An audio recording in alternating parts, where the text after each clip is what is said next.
Well, hello, and welcome to the Hallway Podcast. I am your host, Berilyn Mangan, and I am so glad you are with us today. The hallway is the space between what was and what will be. It is the place between leaving and entering. And historically, it has been a place that we have been taught to fear and to rush through. We are hoping to change that. We are here to come together, to tell our stories, to share our space, and to find ways to make a home in the hallway for as long as we are here. I'm grateful to share today's episode with you. Let's get started. Well, hello. Hello. Welcome to the Hallway Podcast. We are so glad that you are with us today. I am Berilyn Mangan. I am Aline White. And we are here on a fairly sunny day in St. Andrews, Scotland. Yeah, I mean, I would call it gray, but I think you would call it beautiful summer day. Yeah.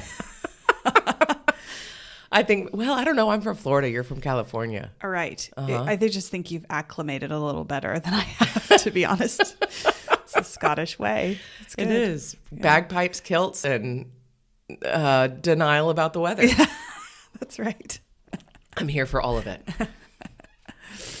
All right. So we are here with you all today to talk about why it is so important to be cared for in the hallway, which can seem, I think, to some people like an odd thing. Like, why is that where we're starting?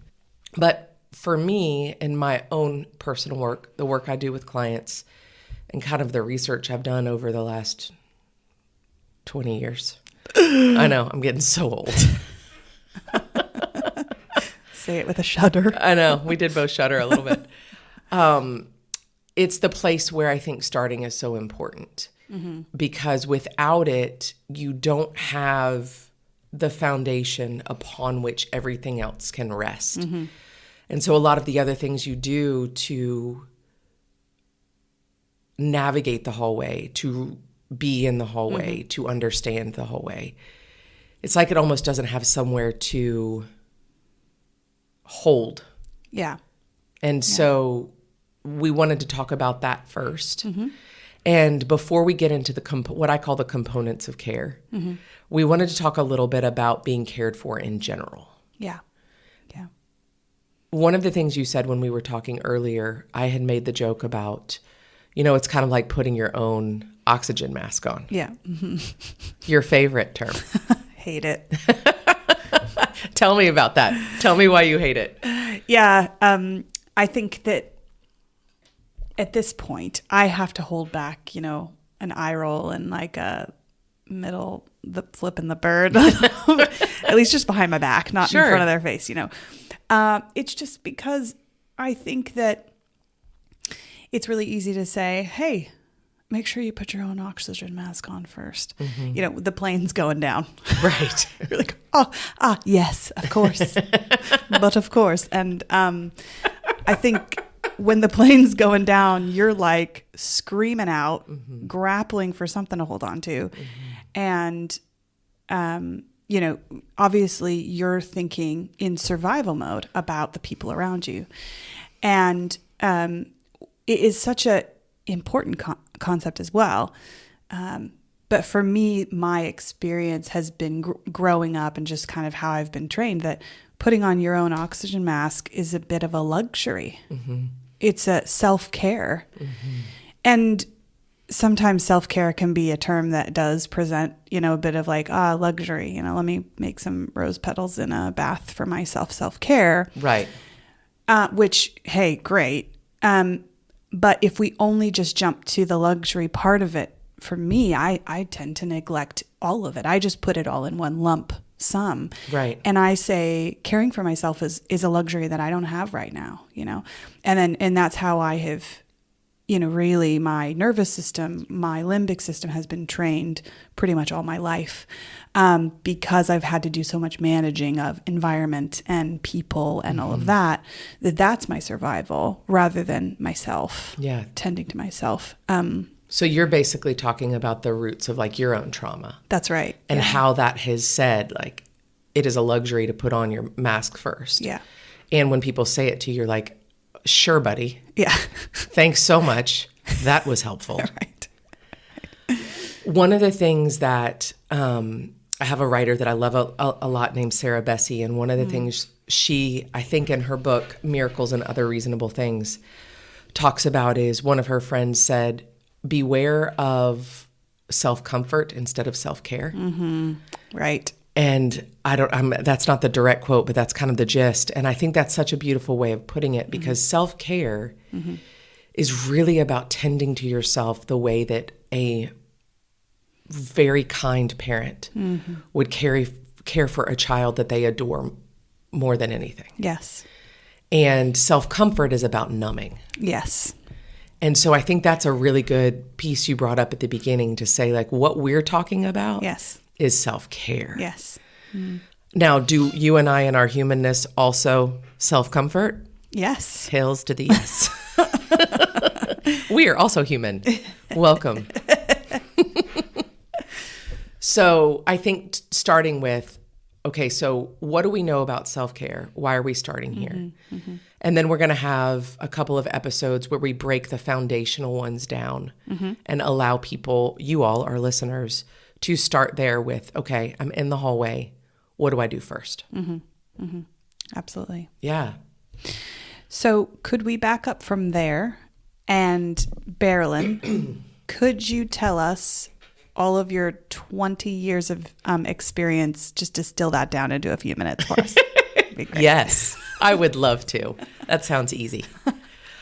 Okay, so we talked about when we did my intro that I worked, started working with teenage girls, then moved to women. And as I started doing research, I came across two kind of pivotal points of information that became the basis for my dissertation. One was the 7 dimensions of wellness that were developed in 1976 by Dr. William Hetler. And those 7 dimensions were physical, emotional, intellectual, spiritual, environmental, social, and occupational. From there, I started kind of researching how people have taken that and tweaked them a little bit based on like faith community or what you're wanting to apply it to. I chose the place to do my internship in North Dakota. Oh my God. Right. No wonder you think this is sunny. Stockholm Syndrome. So I chose North Dakota because the counseling center there at the university followed the 7 dimensions of wellness and all of their care for students in theory. And so that's what attracted me to it, is that it went along with what I was writing my dissertation on. So I looked at those 7 dimensions. I tweaked them for my dissertation based on the research I was doing. That, to be honest, 20 years later, I can't totally remember. I have it in a leather-bound book upstairs. If any of you are really interested, I'll send you some screenshots. Just let me know. And then the second piece of information that I came across, because again, I was researching women, was a woman in UCLA, I believe, named Shelley Taylor. She and her colleagues started researching difference in gendered responses to long-term stress, not acute stress, but long-term stress. Because in response to acute stress, you have a lot of cortisol. Right. But for women, in response to long-term stress, oddly enough, we had presence of oxytocin and vasopressin in our systems, which indicates a need to be close and a need to take care of things. So her model was called the Tend and Befriend model. And it basically says that women will tend their offspring, which in modern day could be it's basically what you're passionate about or what you give your time and heart to, as opposed to solely children. Right. And then befriend, which means we make communities, we look to community of other women to be support in response to long-term stress. So for me, I was like, that's really important for women to look at that vocational and relational components of care when we're talking specifically about women. Right. Yeah. So those two things became kind of how my research, then I did a bunch of research. I drove around the U.S., which is how I went to so many states. Oh, there you go. I went to so many states because I was driving around doing research for my dissertation, interviewing women, giving them surveys, et cetera. And so that my dissertation ended up becoming, Women's Wellness Center. Over time in my career, especially in 2022, I started working with a coach, and she started talking to me about how the word wellness has kind of been hijacked by social media. And now it has become, I think, part of the Snake Oil Society. A little bit. Everybody wants to get their money. The Snake Oil Society, for me, is all of the people that tell women so much crap about who they need to be and what they need to look like. And there are so many members of the Snake Oil Society. And I didn't want to be connected to the Snake Oil Definitely Society. not. So we were talking about like what word could we use instead of wellness, even though that's what my dissertation was. Yeah. What does it look like now? And she asked me very kindly, have you ever noticed how many times a day you use the term cared for? And I was like, no. She was like, okay, why don't you just count it? And one day I counted it and I was like, so it's a lot. Yeah. It's like multiple times in a session. Wow. And so we moved from wellness to cared for. And the cared for components are still very connected to those dimensions of wellness. But I think it's just a way to make it approachable. Right. And so that's kind of how we got here is alongside that is a lot of work with women and some men. Yeah. And for men. Don't want to leave y'all out. Over, I don't know, 16 years of practice now. The other thing that I started doing is I started applying this in my own life when I started researching it. So in 2005. So 19 years, not 20 years. Yeah. But it has also been transformational in my own journey to start looking. I started doing it in New Year's Eve, around New Year's every year, of like, what do I need to grow this year in what component of care in my life? And I started out with things early on, like I grew up in the 80s, right? Yeah. It was like the Snackwells generation. Yeah. Jane Fonda, Snackwells, right? Low fat everything, no fat everything. Yes. Yeah. So much processed food. Yeah. And so one of the things early on was like, what are healthy fats? Yes. Like I didn't know. Right. Drink more water. Try an avocado. Avocados are my favorite. I bet. That's like so California of you. Yeah. It's true. I do love avocados too, but that is like Californians and their avocados. Oh, yeah. Absolutely. I cling to them. I think they're the perfect food, probably. I don't know. I think when you mix them into guac, that's like Yeah, well, there you go. that and some tortilla chips and some queso. Oh, okay. There's where you're from talking. The queso and the guac do go together, which we got to do that. I really miss queso. Oh, gosh. Yes. Queso over here is not queso, bless their hearts. No. No. None of it. Nor guac, nor, yeah. It's okay. Bless their hearts. It's okay. It is Scotland. We can't expect too much of them. We can't. So that's kind of how we got here is I practiced it in my own life, started very small, very slow, very foundational.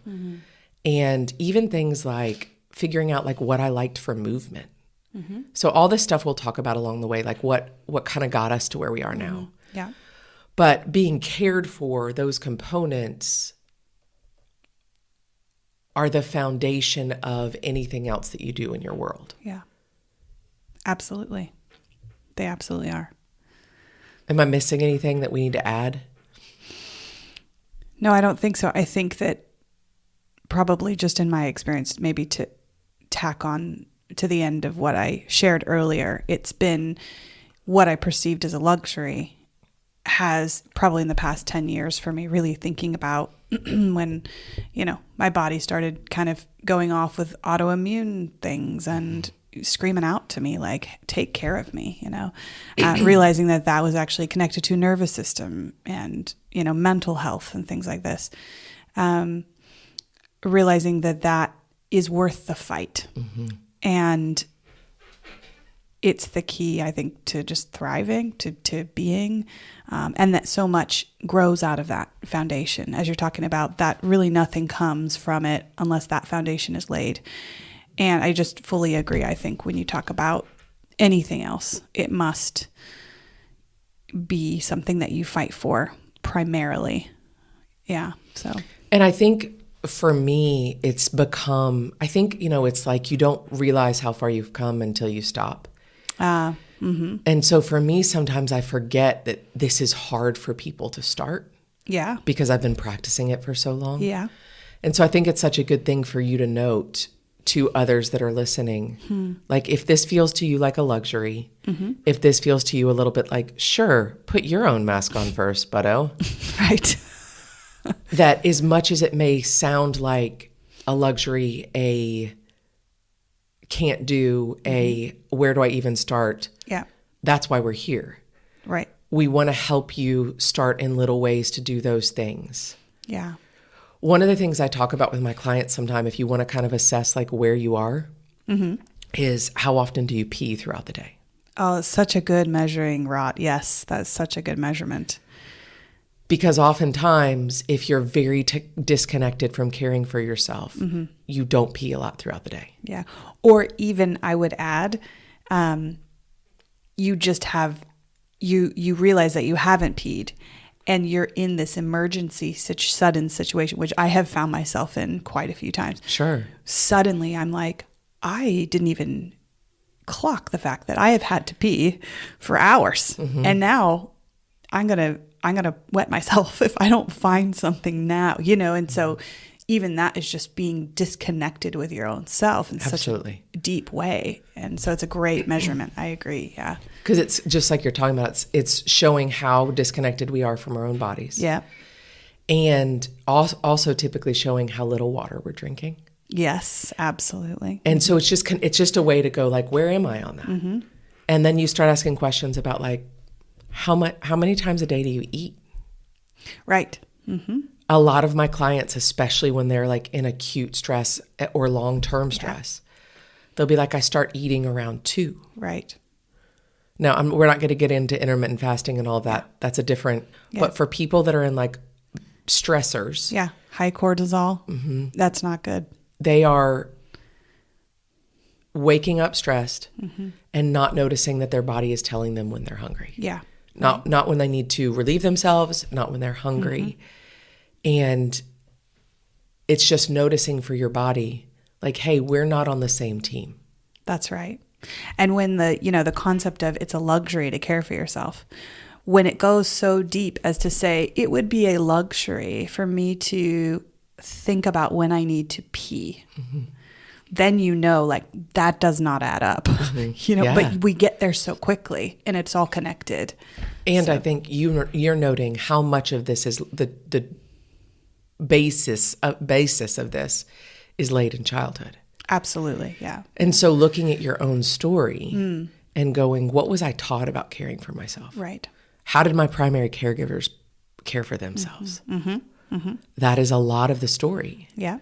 And we'll note this a million more times in this podcast. But if anything we say brings up things for you and you're like, I need to talk to somebody about that, that is a time to find a really wise counselor. Yeah, that's right. And if you already have one, then to just take notes of like, hey, this came up for me. Take that into them. Yes. But you want to connect to your story through the work that we're doing here. And you want to allow it to really be a part of how you see and understand yourself, if possible. That's what our hope is. Yeah. Yeah. So let's talk about what the components of care are. Okay. So I broke them down in the way that I work. So we're going to use my definition because it's our podcast. That's good. So that's what we're going to do because we can. There apparently is actually no police that's going to tell me I need to do it a different way. There's no podcast police? Hopefully not. Yet. If there are. So the components for care.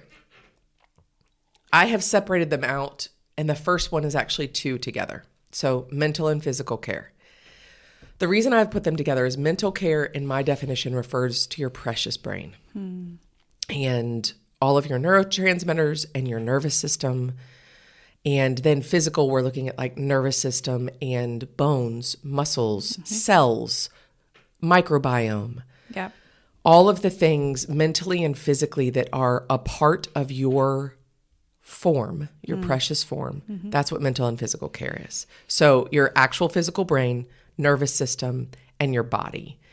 Your entire physical body, all the systems in it. And you want to look at those together because often what you're doing in terms of fueling your precious form, fueling your brain, grounding your nervous system, all of those are so interlinked that I think it's important to put mental and physical care together.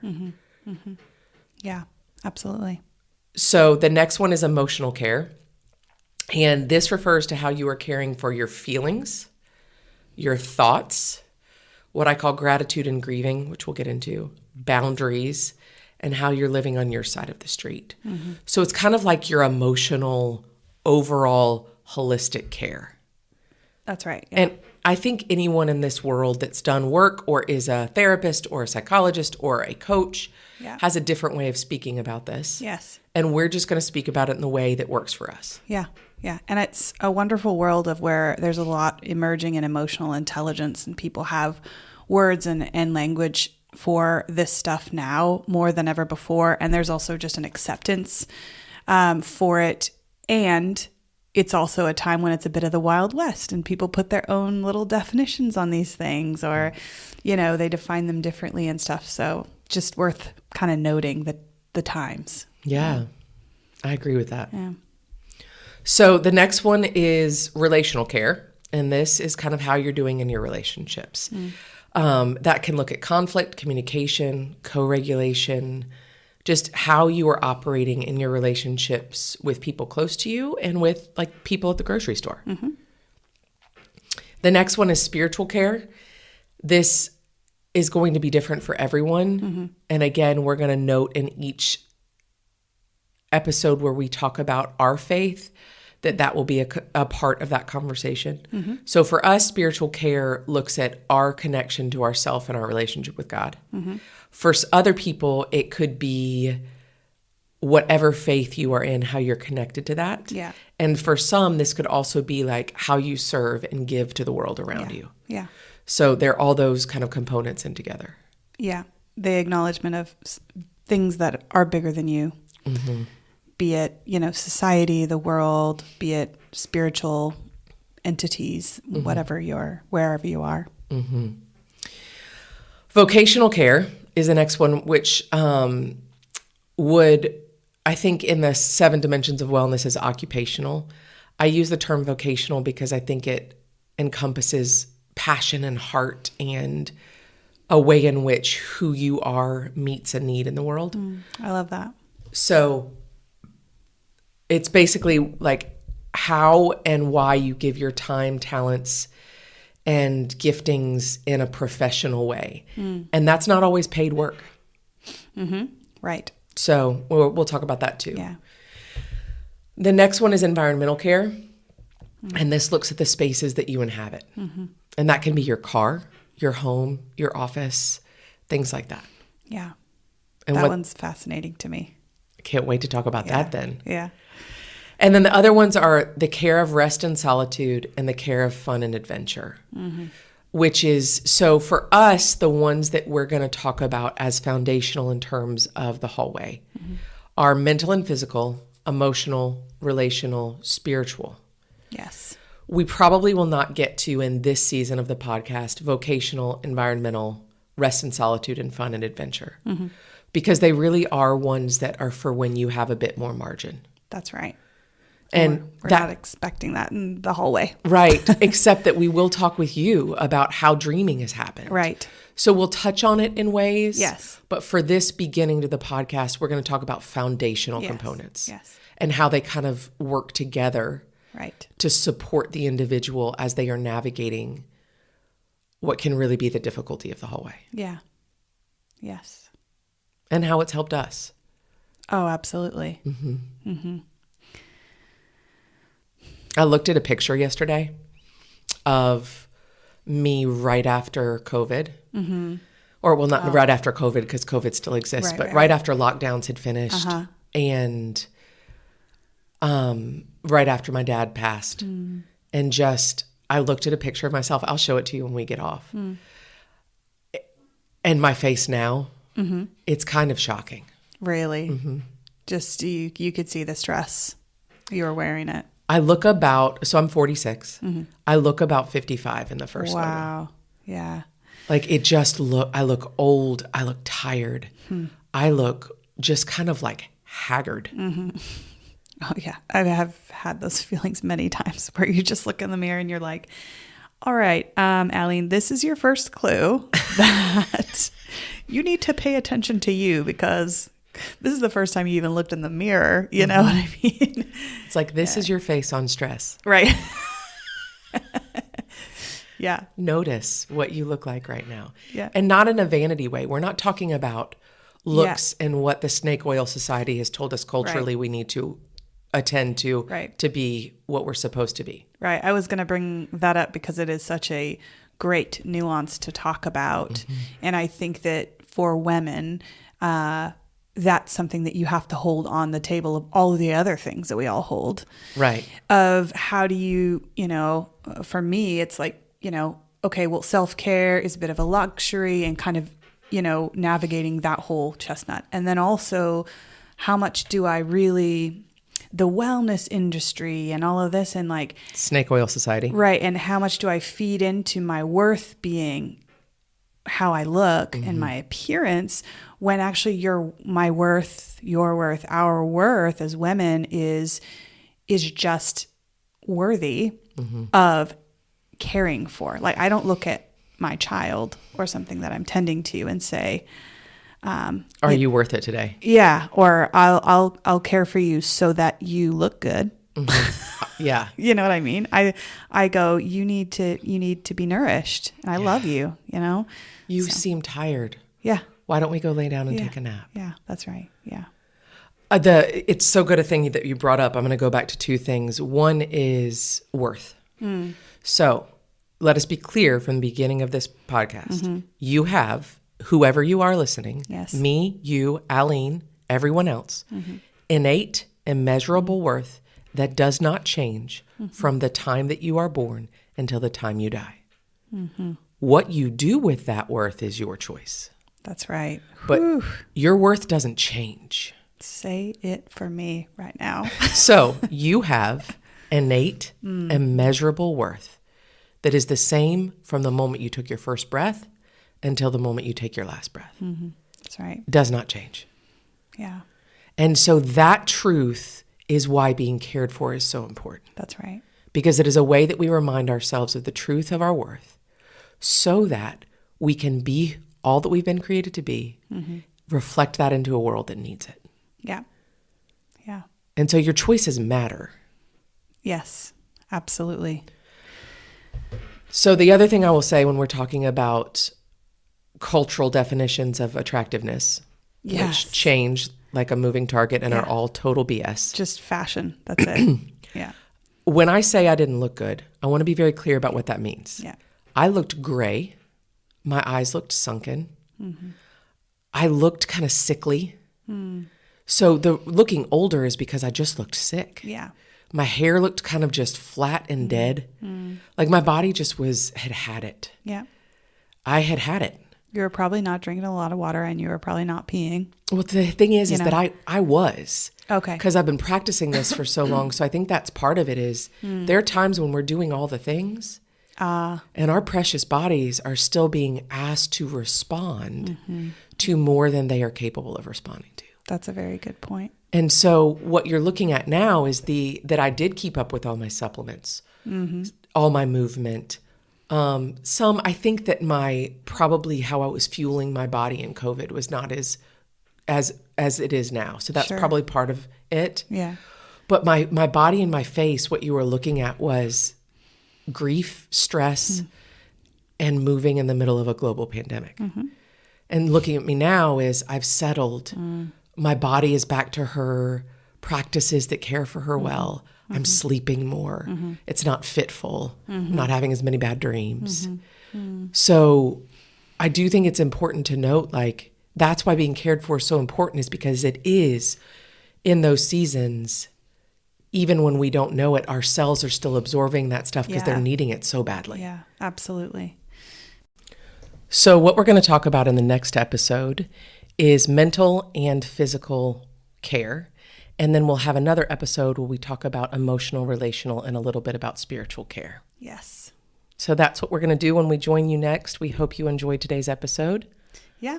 And we will see you soon. See you soon. Bye.